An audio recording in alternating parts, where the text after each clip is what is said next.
Hello everyone, welcome in SS amazing biology classes. आज वापस से आ गए हैं अपने नेक्स्ट क्लास में। ठीक है, तो अभी तक हमने माइटोकॉन्ड्रिया के बारे में पढ़ा चीज़ें। माइटोकॉन्ड्रिया टॉपिक ही हमारा चल रहा था, उसी के बारे में आगे हम लोग पढ़ने वाले हैं। ठीक है, और एक चीज़ और कि वीडियो को आप लोग स्टार्टिंग से लास्ट तक देखो, बीच में छोड़ के जाओगे तो चीज़ें समझ में नहीं आएंगी, इसे लास्ट तक देखो। ठीक है, 2-3 मिनट टाइम अपना निकालो और बैठ के आराम से इजीली इसको कंसल्ट करो ताकि चीज़ें आपकी क्लियर हो। ठीक है, और बेसिक ये चीज़ें हैं, अगर पढ़ोगे तो ये सबके लिए यूज़फुल है, चाहे वो 10th हो, 9th हो या 11th हो।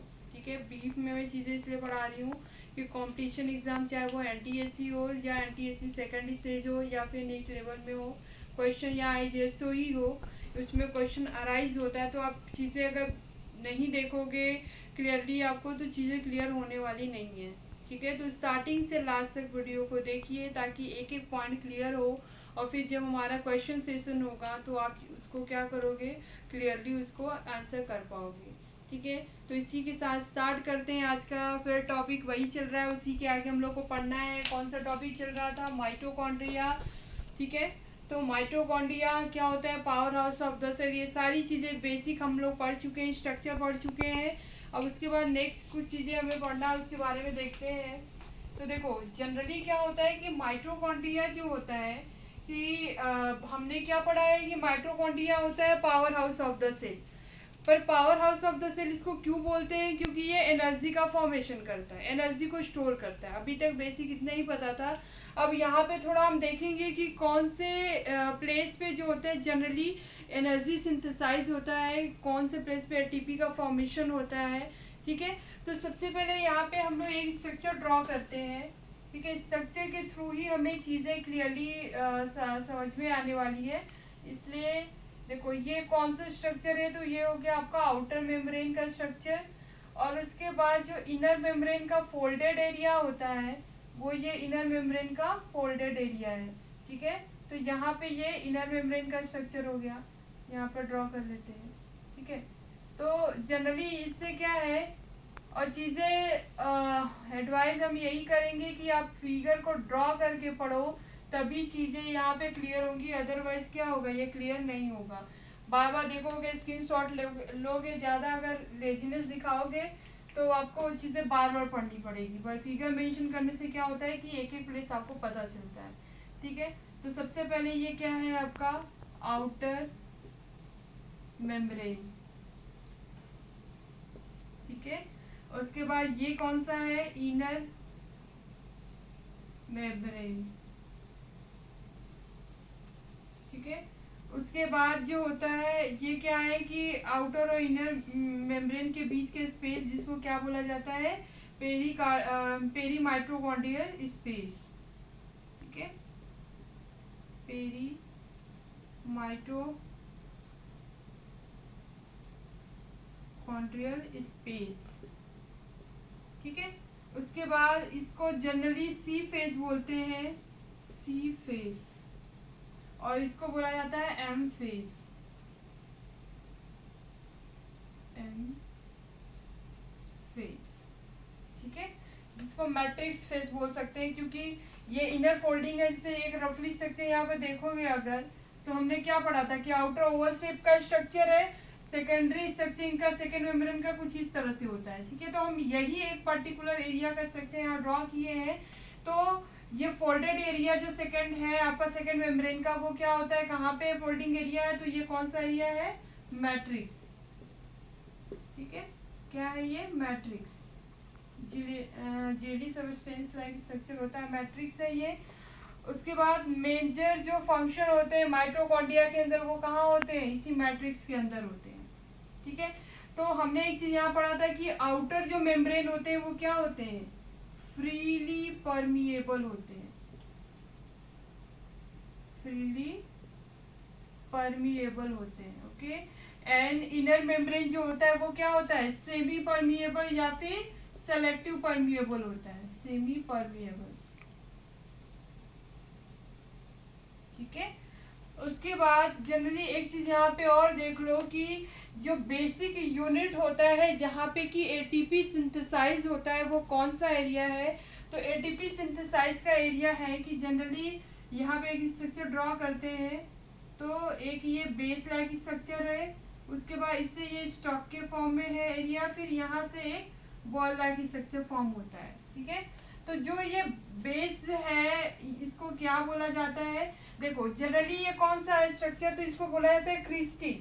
ठीक है, सिंगल है तो क्रिस्टा, और क्रिस्टी के ऊपर ही क्या होता है, F1 F0 पार्टिकल जो होता है प्रेजेंट होता है।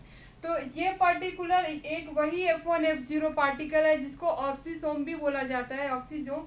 तो यहाँ पे उसी का स्ट्रक्चर हम लोग ड्रॉ कर रहे हैं, उसी के बारे में देख रहे हैं, क्योंकि एटीपी का सिंथेसिस कहाँ पे होता है, इसी ऑक्सीजोम के पास होता है। ठीक है, तो यहाँ पे देखते हैं कि जो जनरली ये स्टॉक बेस के फॉर्म में है, तो इसको क्या बोला जाता है, इसको बोला जाता है F0। ठीक है, F0 पार्टिकल। ठीक है, उसके बाद जो होता है ये क्या है बीच में, तो इसको बोला जाता है F5 F6 स्टॉक पार्टिकल। ठीक है, उसके बाद जो ये राउंड शेप में यहाँ पे बॉल लाइक स्ट्रक्चर है, इसको बोला जाता है F0 F1 पार्टिकल। ठीक है, तो जनरली जो एटीपी सिंथेसिस का साइट होता है वो कौन सा होता है, तो ये F1 पार्टिकल के पास ही एटीपी सिंथेसाइज होता है। कैसे होता है, तो यहाँ पे जनरली क्या होता है, रीजन क्या है कि सिर्फ यहीं पे होता है, रीजन ये है कि यहाँ पे एटीपेज एंजाइम प्रेजेंट होता है। ठीक है, यहाँ मैं मेंशन कर दे रही हूँ कि एटीपेज, ठीक है, एटीपेज एंजाइम प्रेजेंट होता है F1 पार्टिकल के अंदर, जिसकी वजह से जब ये एटीपेज एक्टिवेट होगा तो यहाँ पे क्या होगा कि एडीपी जो मैट्रिक्स में एडीपी है वो एक फॉस्फेट के साथ कनेक्ट होने के बाद क्या बना लेगा, एटीपी, एडिनोसिन ट्राइफॉस्फेट। ठीक है, तो फॉस्फोरिलेशन प्रोसेस के थ्रू यहाँ पे एक फॉस्फेट ऐड हो जाता है एडीपी के साथ और क्या फॉर्म करता है, एटीपी। ठीक है, and what is the ATP, ATP is the basic unit of energy. ठीक है, जितने बायोलॉजिकल एनर्जी होते हैं वो बेसिकली किस फॉर्म में होते हैं, तो एटीपी के फॉर्म में होते हैं। ठीक है, हमने स्टार्टिंग में ही देखा था कि सेलुलर लेवल पे जो एक्टिविटी होती है उसी के कलेक्टिवली जितने भी सेल है उसकी एक्टिविटी ही हम अपनी एक्टिविटी में कहीं परफॉर्म करते हैं।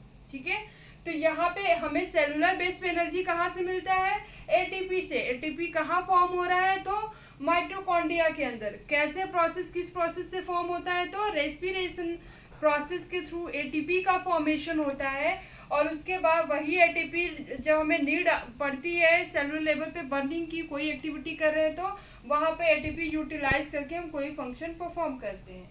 ठीक है, तो यहाँ पे एक चीज़ ये हुआ। और उसके बाद है कि जनरली जो ऑक्सीजोम का नंबर होता है, ठीक है, जैसे कि हम लोग स्टार्टिंग में देखे थे कि माइटोकॉन्ड्रिया का नंबर डिफर होता है अलग अलग सेल्स के अंदर। ठीक है, किस पे डिपेंड करता है, सारे जो सेल का माइटोकॉन्ड्रियल का नंबर होता है वो किस पे डिपेंड करता है, तो वो डिपेंड करता है सेलुलर एक्टिविटी पे। जो सेल जितना ज़्यादा एक्टिव है उसके अंदर नंबर ऑफ माइटोकॉन्ड्रिया उतना ही ज़्यादा होगा। जो जितना रेस्टिंग फेज में होगा माइटोकॉन्ड्रिया नंबर क्या होगा, बहुत ही कम अमाउंट में होगा। ठीक है, तो यहाँ पे सेम उसी की तरह जो यहाँ पे बोल सकते हैं कि ऑक्सीजोम का नंबर जो होता है क्रिस्टी के ऊपर वो भी डिपेंड करता है किस पे, सेम एज लाइक माइटोकॉन्ड्रिया की तरह कि जो सेल जितना ज़्यादा एक्टिव होगा उतना ही ज़्यादा आपका यहाँ पे ऑक्सीजोम प्रेजेंट होगा। ठीक है, और जो जितना ज़्यादा एक्टिव नहीं होगा वहाँ ऑक्सीजोम का नंबर क्या होगा, कम होगा। तो यहाँ पे मेंशन कर सकते हैं कुछ पॉइंट कि number of oxysome are depend on cellular activity. ठीक है, तो जब सेल ज़्यादा एक्टिव होता है या फिर मोर एक्टिव सेल देन मोर ऑक्सीसोम। ऑक्सीसोम का मतलब क्या हुआ? F1 X0 particle. तो चाहो तो यहाँ ब्रैकेट में आप मेंशन कर सकते हो। फिर उसके बाद लेस एक्टिव, तो less active cell, less number में क्या होगा? ऑक्सीसोम।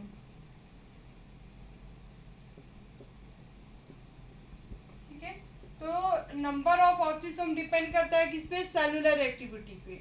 उसके बाद है यहाँ पे कि जो एटीपेज का सिंथेसिस एटीपी का कहाँ हो रहा है? F1 पार्टिकल के पास। ठीक है, उसके बाद जो होता है कि ये एक चीज़ और देख लो कि जनरली क्या होता है कि जो आउटर मेम्ब्रेन और इनर मेम्ब्रेन में एक चीज़ डिफरेंस होता है। डिफरेंस ये होगा कि यहाँ पे क्या होता है, यहाँ पे लिपिड का नंबर ज़्यादा होगा, प्रोटीन का नंबर कम होगा।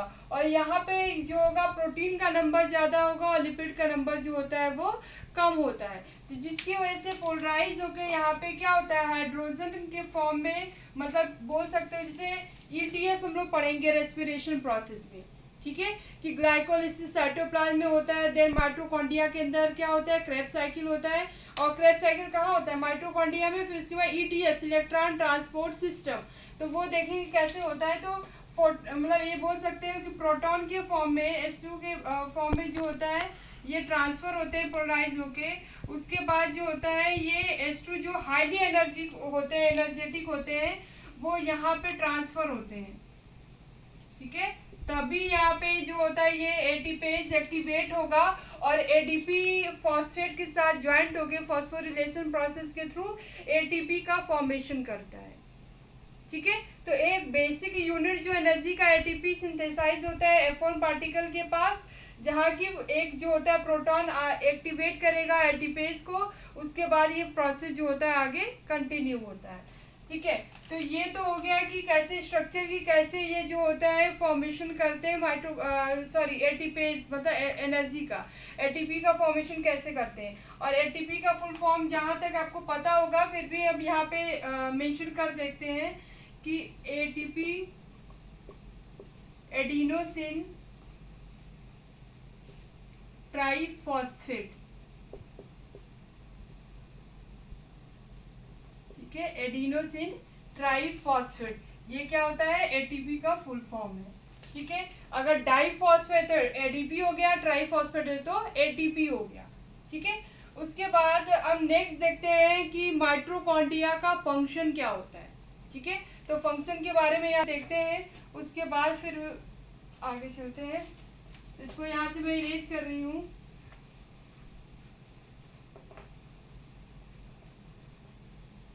ठीक है, अब नेक्स्ट देखते हैं फंक्शन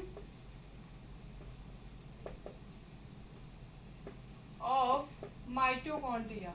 ठीक है, माइटोकॉन्ड्रिया, तो फंक्शन में हम पहला फंक्शन तो यही लिखेंगे, it help in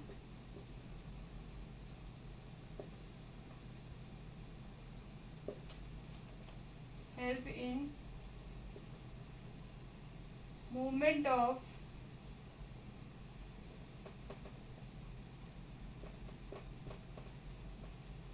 sperm cell. देखो जनरली क्या होता है कि स्पर्म के अंदर जो होते हैं माइटोकॉन्ड्रिया कहाँ पे प्रेजेंट होता है? तो ये जनरली मिडल पीस के पास जो होता है स्पाइरल शेप का माइटोकॉन्ड्रिया प्रेजेंट होता है, जो कि ज़्यादा से ज़्यादा एनर्जी, मतलब नंबर ऑफ माइटोकॉन्ड्रिया भी ज़्यादा होता है। ये बोल सकते हो ह्यूमंस के अंदर नंबर ऑफ माइटोकॉन्ड्रिया कहाँ पे ज़्यादा होता है? तो स्पर्म सेल्स के अंदर होता है।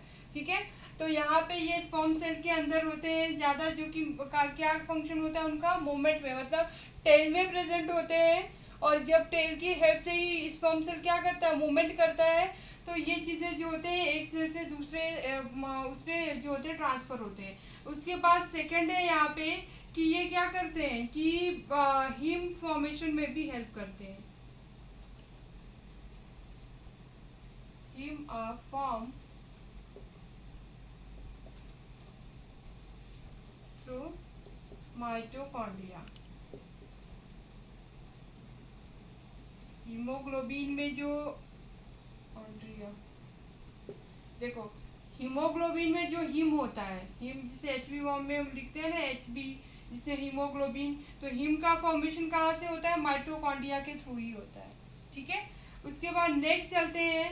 तो ये कर सकते हो कि जो फीमेल एग सेल के अंदर जो यॉर्क शेक होता है, ठीक है, तो यॉर्क शेक की हेल्प इन, यहाँ मेंशन कर लो, help in formation of yolk sac,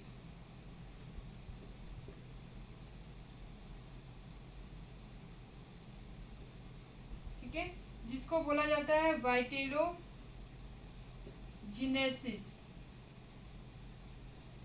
ठीक है, ये इंपॉर्टेंट है, पूछता है कई बार। तो वाइटेलोजिनेसिस में हेल्प करता है, किसके साथ मिलके? तो माइटोकॉन्ड्रिया, ठीक है, माइटोकॉन्ड्रिया प्लस गोल्गी बॉडी, ये दोनों एक साथ मिलके फिर जो होते हैं वाइटेलोजिनेसिस प्रोसेस को कंडक्ट करते हैं।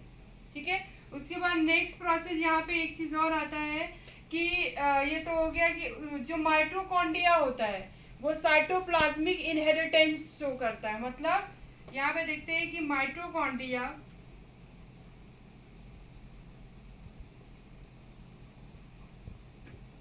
Show cytoplasmic inheritance. ठीक है, साइटोप्लाज्मिक इनहेरिटेंस का मतलब क्या हुआ कि देखो, जनरली क्या होता है कि जब भी फर्टिलाइजेशन प्रोसेस होता है, मतलब स्पर्म सेल एग सेल जब मिक्स होते हैं, तो जो न्यू जायगोट का फॉर्मेशन होता है मिक्सअप के पास, जो कि जायगोट फॉर्म होगा, फिर जायगोट से क्या बनेगा? एम्ब्रियो बनेगा। तो जो जायगोट के अंदर, जो जायगोट कहाँ फॉर्म होता है? एक फर्टिलाइजेशन के बाद स्पर्म सेल का हेड पोर्शन ही एंटर करता है। एक फिगर के थ्रू देखते हैं यहाँ पे कि जनरली क्या होता है कि सपोज दैट यहाँ पे आपका कोई एग सेल है, ठीक है, और स्पर्म सेल यहाँ पे आया, एंटर हुआ, तो जिसका हेड पोर्शन ही एंटर होता है इसके अंदर, एग सेल के अंदर। एंटर होने के बाद क्या होगा? जो स्पर्म सेल का माइटोकॉन्ड्रिया कहाँ प्रेजेंट होता है? तो टेल के अंदर प्रेजेंट होता है, जो पहले ही डिसअपियर्ड हो जाएगा। ठीक है, तो जो हेड एंटर होता है इसके अंदर, तो हेड के अंदर कोई भी माइटोकॉन्ड्रिया प्रेजेंट नहीं होता है। इसलिए न्यू स्पीसीज, जो भी न्यू एम्ब्रियो जो भी फॉर्म होते हैं या जो स्पीसीज बनता है, वहाँ पे क्या होगा कि जो एग सेल के अंदर माइटोकॉन्ड्रिया प्रेजेंट होता है, क्योंकि यहाँ पे क्या होगा कि इनका बोल सकते हैं स्पर्म सेल का सिर्फ न्यूक्लियस एंटर हो रहा है, मतलब हेड पोर्शन एंटर हो रहा है, टेल यहाँ से डिजेनरेट हो जा रहा है, तो इनका हेड में क्या होता है? न्यूक्लियस, और उसके बाद एक सेल का न्यूक्लियस आपस में मिक्स होंगे, तभी 2n नंबर का सेल बनता है, मतलब जायगोट का फॉर्मेशन होता है। तो जायगोट के अंदर जब माइटोकॉन्ड्रिया यहाँ से डिसअपियर्ड हो गया, तो कौन सा माइटोकॉन्ड्रिया बचा? एक सेल के अंदर जो माइटोकॉन्ड्रिया प्रेजेंट है वही बचा। तो वही माइटोकॉन्ड्रिया जो होता है, आगे जब जायगोटिक डिवीजन होगा, फिर उसके बाद एम्ब्रियो बनेगा, तो उस स्पीसीज के अंदर जो माइटोकॉन्ड्रिया होगा वो इसी एग सेल का होता है। ठीक है, तो ये बोल सकते हैं कि जो साइटोप्लाज्मिक इनहेरिटेंस होते हैं, शो करता है। और उसके बाद ये किसे थ्रू बोल सकते हो, आगे यहाँ मेंशन कर सकते हो, फीमेल एग सेल। ठीक है, क्योंकि फर्टिलाइजेशन प्रोसेस कहाँ होता है? यहीं पे होता है। ठीक है, तो ये अभी तक हमने ऑल अबाउट माइटोकॉन्ड्रिया के बारे में देखा कि कैसे एटीपी एनर्जी फॉर्म करता है। उसके बाद यहाँ पे हमने देखा कुछ चीज़ें कि इनका क्या क्या फंक्शन होता है। तो एक तो ये हो गया कि हीम फॉर्मेशन में हेल्प करते हैं, फिर इसके बाद विटालोजिनेसिस में भी हेल्प करते हैं, फिर उसके बाद है आपका कि साइटोप्लाज्मिक इनहेरिटेंस शो करते हैं, और एक चीज़ और यहाँ पे कि ये क्या करते हैं? स्पर्म सेल के मूवमेंट में हेल्प करते हैं। ठीक है, तो ये सारे कॉन्सेप्ट है यहाँ पे। तो इसी के साथ हमारा ये टॉपिक यहाँ पे कंप्लीट होता है माइटोकॉन्ड्रिया के बारे में। हम नेक्स्ट ऑर्गेनल डिस्कस करेंगे नेक्स्ट क्लास में। तो एक चीज़ और है कि वही सेम प्रोसेस जो मैं हमेशा से बोलती आई हूँ कि वीडियो को लाइक करो, सब्सक्राइब करो और ज़्यादा से ज़्यादा शेयर करो, ताकि मोटिवेशन मिले और वीडियो ज़्यादा और ज़्यादा अपलोड कर सके। ठीक है, तो इसको स्टार्टिंग से लास्ट तक देखना। इन केस कोई क्वेरी या क्वेश्चन रह जाता है तो उसको कमेंट सेक्शन में मेंशन करिए, ताकि हम उसका जितना भी आप कमेंट सेक्शन में डालोगे तो इससे ये होगा कि आप पढ़ाई कर रहे हो, चीज़ें क्वेश्चन अराइज हो रहे हैं। क्योंकि जितना स्टडी अगर आप करोगे तभी कन्फ्यूज़न आएगा, नहीं पढ़ोगे तो कोई कन्फ्यूज़न नहीं आने वाला है। ठीक है, तो इसे वीडियो को आप इसको सब्सक्राइब करिए और ज़्यादा से ज़्यादा शेयर करिए, ताकि सब्सक्रिप्शन से क्या होगा कि नेक्स्ट वीडियो आपके पास आएगी। ठीक है, और मोटिवेशन मुझे भी मिलेगा और आपको भी इसके आगे का मटेरियल मिलेगा। ठीक है, तो इसी के साथ आज का क्लास कंप्लीट करते हैं, मिलते हैं फिर नेक्स्ट क्लास में। Thank you.